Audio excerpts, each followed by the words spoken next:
Joining us now from the DeGroote School of Business at McMaster University, Nick Bontis. Hello, Nick. Honey, how are you? I'm fine, Nick. How are you this Monday? I'm fantastic, thanks. Good. Well, Nick, we all make little math errors, don't we, when we forget to carry the two, for those of us who still do it the old-fashioned way. But how do you make a $250 million U.S. boo-boo? Well, this is a massive boo-boo. I mean, they've been doing it at RIM since 1996. So almost every single stock grant that was issued, stock option that was issued since 1996 had this irregularity. Let me just explain what it was.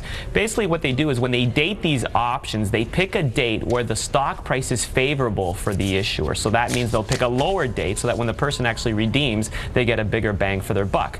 But the good news is that BlackBerry and RIM are doing a good task at making this a positive story. All the directors and all the managers that were ever issued grants are going to return any of the gains that they made.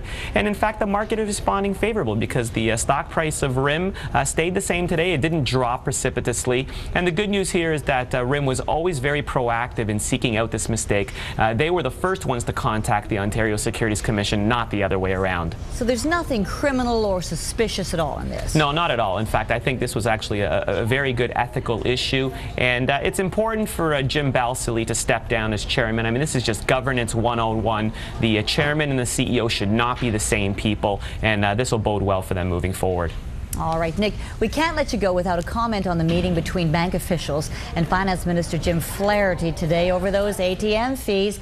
Any predictions? Well, we're talking about huge money here. 707 million cash withdrawals from ABM machines last year in Canada. We paid $420 million for those fees. The reality of the situation is there was a significant upfront investment for the banks to actually put all those ABM machines all across Canada. Canada's a very, very big country, and there's still maintenance costs. A lot of people don't understand, you still have to pay electricity for the machine. It still has to be repaired. Someone physically still has to take the money out of the machine. So there are still some maintenance costs, and we're complaining because the UK and the USA don't have ABM fees, but the reality is they bury those fees in other service charges. So they pay 15% more service charges for other types of banking material that we don't.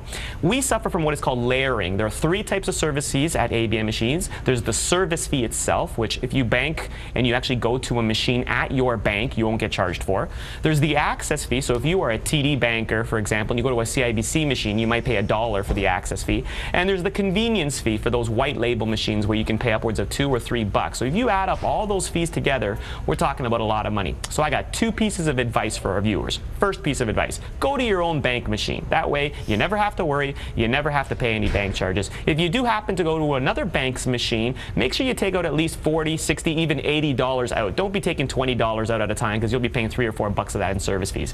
And the second piece of advice I have is when you go to shop at a retail outlet like a beer store or some sort of retail outlet, use your debit card as a bank machine. So if someone's going to take $40 out for the purchases that you made, ask them to add another $20 or $40 to that. And there you go, free money, no service fees. All right, Nick Bontis, you don't sound very optimistic about getting those fees reduced, but at least we got that advice. Thanks so much. We'll see what happens. Thank you.